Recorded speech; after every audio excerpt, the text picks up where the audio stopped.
We continue to follow breaking news in Walton County tonight, where one person was killed and another injured in a deputy-involved shooting. The GBI has been called out to the scene. This is on a street called Lover's Lane. It's in Monroe. Nellie Miles with the Georgia Bureau of Investigation giving an update. Let's listen in right now. On a farm or some sort of housing business that you're aware of? I'm not aware of that at this point. That's possible, but I'm not aware of that. What's left for you guys to do here?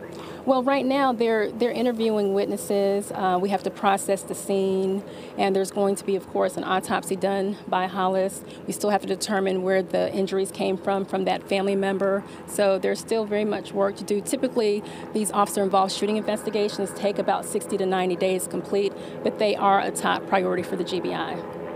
And then just to make sure we have it all right, it was the suspect in this case was acting erratically.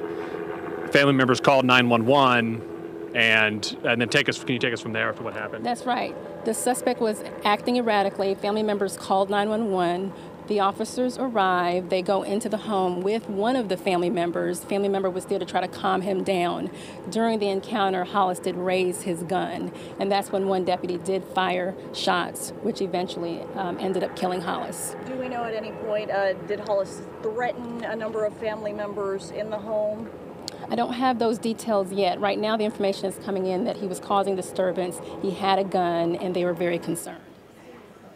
That is Nellie Miles from the Georgia Bureau of Investigation giving us the very latest information about this shooting on Lover's Lane. That's in Monroe, in Walton County, a very large house. An erratic family member was behaving in such a manner and was shot and is dead. We will have more on this coming up on 11alive.com.